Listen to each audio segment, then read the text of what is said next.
जय श्री राधा कृष्ण। पौष मास समापन की ओर है और श्री हरि का प्रिय और भक्ति देने वाला माघ मास आने वाला है। उससे पहले आएगी हमारी पौष मास के शुक्ल पक्ष की पुत्रदा एकादशी। जैसा कि नाम से ही पता चलता है, ये एकादशी संतान को समर्पित है। किसी के भी जीवन में संतान बहुत अधिक महत्व रखती है। जो संतान सुख से वंचित है, उनके लिए तो ये एकादशी वरदान से कम नहीं है।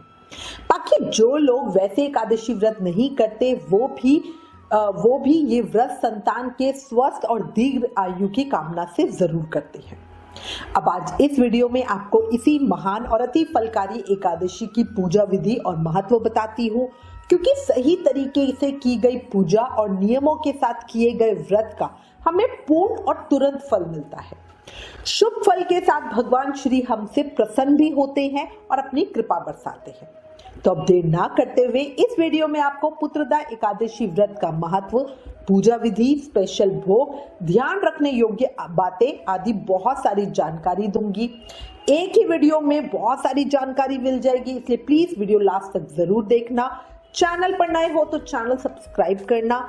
आने वाले व्रत त्योहारों का रिमाइंडर, डेली का पंचांग और राशिफल अपने फोन पर पाने के लिए एकादशी लिखकर 9821025751 पर व्हाट्सएप मैसेज करना।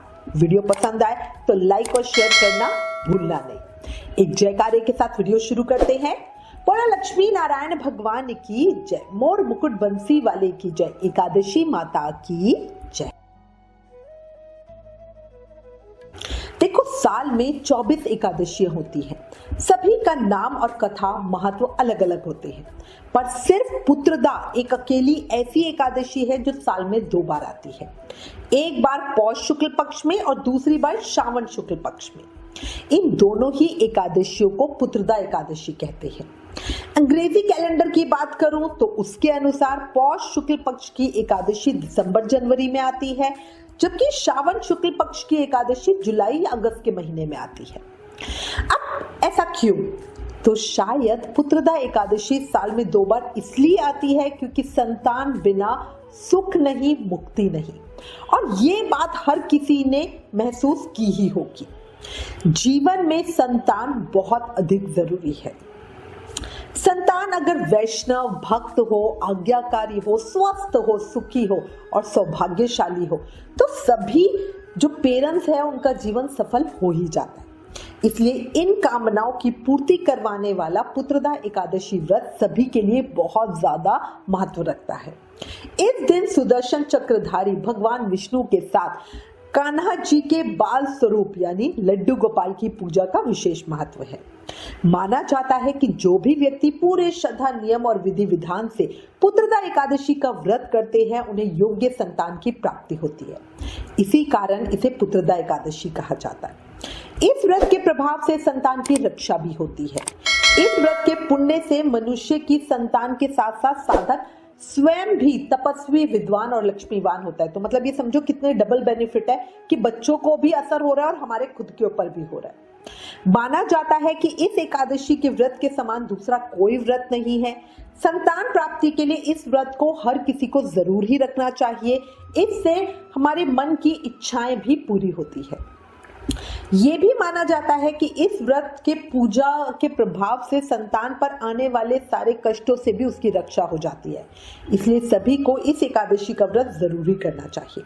जिनके संतान नहीं है वो साधक इस व्रत को संतान प्राप्ति की कामना से करें। बाकी सभी साधक अपने संतान की रक्षा, दीर्घ आयु और उनके स्वास्थ्य की कामना से इस व्रत को करें। अब आपको इस महापुण्यकारी एकादशी की पूजा विधि बताती हूँ। जो वैसे सभी एकादशी का व्रत नहीं करते, वो केवल अपने संतान के स्वास्थ्य और रक्षा की कामना से भी इस व्रत को कर सकते हैं। जिनके संतान नहीं है उनके लिए तो ये व्रत वरदान से कम नहीं है। वो जरूर ही इस व्रत को करें, पर याद रखना, जो भी संतान प्राप्ति के लिए इस व्रत को करना चाहते हैं, वो पति पत्नी जोड़े के साथ ही इस व्रत को पूरी श्रद्धा, भाव, नियम और प्रेम से करें। पौष पुत्रदा एकादशी के दिन श्रद्धा पूर्वक भगवान विष्णु का पूजन किया जाता है। अब आप आपको थोड़ा डिटेल में स्टेप वाइज बता देती हूँ पूजा कैसे करें। तो देखो, व्रत का पालन दशमी की शाम से ही करें, मतलब एक दिन पहले दशमी वाले दिन शाम को सूर्य अस्त के बाद कुछ अन्न ना खाएं, रात को ब्रह्मचार्य व्रत का पालन करते हुए जमीन पे सोएं। एकादशी वाले दिन सुबह जल्दी उठें, ठंड बहुत है पर फिर भी सुबह जितनी जल्दी हो सके उठ के स्नान आदि करें। नहाने के पानी में गंगा जल, आंवले का रस और थोड़े तिल मिला लें। नहाने के बाद साफ कपड़े पहने, फिर पूरे घर में गंगा जल के छींटे मारे, घर के मेन गेट पर हल्दी से स्वस्तिक बनाएं। फिर पूजा की तैयारियां करें। सबसे पहले सूर्य नारायण भगवान को जल अर्पित करें। जल में रोली, फूल और गुड़ मिला लें। पूजा के लिए फूल, फल, तुलसी दल आदि पहले से ही तोड़ के रखें। अब भगवान श्री हरि विष्णु की पूजा करें। सबसे पहले व्रत का संकल्प ले। जिस भी इच्छा से व्रत कर रहे हो वो भगवान के सामने रखते हुए बोले, हे श्री हरि, हे प्रभु, मेरे मन की इच्छा पूरी करें। मैंने अपने आप को आपको समर्पित किया है। यदि आप संतान प्राप्ति के लिए व्रत रख रहे हो तो ये व्रत पति पत्नी दोनों को एक साथ करना होना चाहिए और दोनों एक साथ एक के ऊपर हाथ रख के संकल्प लेंगे और व्रत का पूजन करेंगे। पुत्रदा एकादशी पर भगवान कृष्ण के बाल स्वरूप की पूजा का विशेष महत्व है, इसलिए अपने सेवित लड्डू गोपाल का बढ़िया श्रृंगार करें, नए वस्त्र धारण करवाएं। देखो, वैसे हर एकादशी पर हम अपने सेवित श्री विग्रह का पंचामृत से अभिषेक करते हैं, पर इस एकादशी पर पंचामृत से अभिषेक करवाएं या ना करवाएं ये पूरी तरह साधक का भाव है। जैसे पर्सनली मुझे खुद को लगता है कि कान्हा जी का अभिषेक नहीं करूं, मुझे लगता है कि वो छोटे नन्हे बालक हैं, इतनी ठंड में नहा रहे हैं, यही बहुत बड़ी बात है। नहाने का पानी तो गर्म किया जा सकता है पर पंचामृत का सामान तो हम गर्म नहीं कर सकते, इसीलिए अपने भाव के साथ मैं उन्हें गंगा जल से ही स्नान करवाती हूँ। कोशिश करें पुत्रदा एकादशी पर बाल गोपाल को नए वस्त्र ही धारण करवाएं। उन्हें इत्र की मालिश दें, अगर पॉसिबल हो तो उनके पास अंगीठी जलाएं या रूम हीटर लगाएं।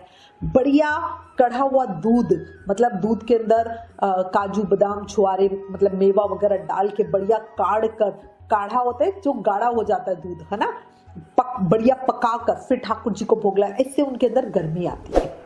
अच्छा, नए वस्त्र श्रृंगार वगैरह करने के बाद उनको तिलक, चंदन का तिलक जरूर लगाएं। कई लोगों को लगता है कि ठंड में चंदन का तिलक करें या ना करें, बट तिलक जरूर होता है। पुष्प अर्पित करें, तुलसी दल अर्पित करें और धूप दीप आदि से आरती और उसकी उनकी प्रार्थना करें। भगवान को ऋतु फल, तिल, नारियल, बेर, आंवला, लौंग, पान और सुपारी आदि अर्पित करें। भगवान को बढ़िया पीली मखाने की खीर का भोग लगाएं। पूजन के बाद व्रत कथा जरूर सुनें। भगवान विष्णु के साथ एकादशी माता की आरती भी जरूर करें। साथ ही संतान गोपाल स्तोत्र का पाठ करें। आप 40 दिन इस पाठ को करने का नियम ले सकते हो। बहुत ही प्रभावशाली स्तोत्र है। अगर 40 दिन का नियम नहीं ले रहे हो तो एकादशी वाले दिन तो जरूर ही सुबह शाम इसका पाठ करना। हमारे चैनल पर ऑलरेडी संतान गोपाल स्तोत्र का पाठ है, उस वीडियो का लिंक नीचे डिस्क्रिप्शन में दिया है, चेक जरूर करना। इसके बाद तुलसी महारानी की पूजा आरती करना, पर उन्हें जल अर्पित नहीं करना। देखो, एकादशी वाले दिन तुलसी महारानी की आरती, प्रार्थना, सेवा, पूजा, परिक्रमा कर सकते हैं, पर वो खुद भी व्रती होती है इसलिए जल अर्पित नहीं करते। और ठंड में तो वैसे भी तुलसी महारानी को रोक कर ही, संभल कर ही जल देना चाहिए। अच्छा, इसके बाद पूरा दिन व्रत रखें, शाम की पूजा जरूर करें, आकाश में दीपदान करें।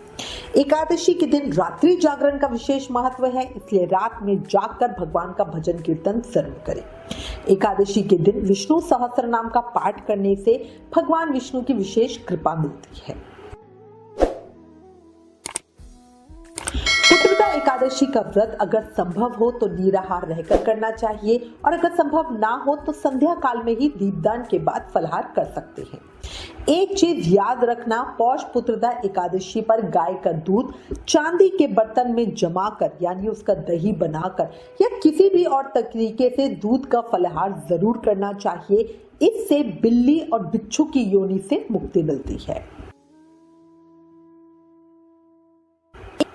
एकादशी वाले दिन दीपदान का बहुत विशेष महत्व होता है। दीपदान आप घी या तिल के तेल से कर सकते हो, पर सरसों के तेल से दीपदान नहीं किया जाता।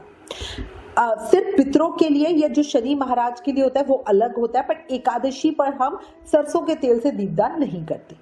आप भगवान विष्णु के निमित्त खुले आकाश के नीचे दीपदान करें, किसी पार्क में या घर की छत पर दीप प्रज्वलित जरूर करें। कोई सुनसान सड़क हो वहां दीपदान कर सकते हैं, चौराहे पे दीपदान कर सकते हैं। इस तरह आपको 1, 5, 7 या 11 दीवों को प्रज्वलित करके दान करना चाहिए। हर बार कहती हूँ, याद रखना, एकादशी का व्रत रखने वाले को अपने मन को शांत और स्थिर रखना चाहिए। किसी भी तरह की द्वेष भावना या क्रोध मन में ना लाए, निंदा चुगली से बचना, और इसीलिए हमें मौन रहने को कहा जाता है ताकि गलती से भी हम कुछ गलत बात मुंह से ना निकालें। पर अगर मौन व्रत ना रखा जाए तो कम से कम बोलना, बच्चों को डांटना मारना नहीं, इससे व्रत का फल शून्य हो जाता है। व्रत के अगले दिन द्वादशी पर किसी जरूरतमंद व्यक्ति या ब्राह्मण को भोजन कराकर दान दक्षिणा दे के व्रत का पारण बताए हुए शुभ समय पे करना चाहिए। व्रत का पारण समय अपनी पिछली वीडियो में ऑलरेडी बता चुकी हूँ। अगर वो वीडियो आपने अभी तक नहीं देखा तो जल्दी से देख ले, उस वीडियो का लिंक नीचे डिस्क्रिप्शन में दिया है। एकादशी व्रत में पारण निश्चित समय पे ना करना पाप करने के समान होता है, इसलिए पारण जरूर करना। जिन लोगों का अगले दिन द्वादशी पर प्रदोष या कोई भी साप्ताहिक व्रत हो, वो अपने एकादशी व्रत का पारण कैसे करें, इस विषय पे भी वीडियो ऑलरेडी हमारे चैनल पर है, लिंक नीचे डिस्क्रिप्शन में दिया है। अगर कोई दंपति है जो संतान की इच्छा से या जो चाहते हैं कि भगवान उनकी संतान को दीर्घ आयु करे या भगवान उनकी संतान की रक्षा करे, उस दंपति को भगवान की आराधना पूजा जरूर ही करनी चाहिए। इसी के साथ मैं उम्मीद करती हूँ इस वीडियो में दी गई जानकारी आपके लिए उपयोगी होगी। इससे रिलेटेड अगर आपके पास कोई भी कमेंट या सजेशन है तो प्लीज हमें लिखें। ज्ञान बांटने से बढ़ता है, इसलिए इस वीडियो को ज्यादा से ज्यादा शेयर करें। आप हमें फेसबुक और इंस्टाग्राम पे भी जरूर फॉलो करें। Please like, share and subscribe. Thank you. जय श्री राधा कृष्ण।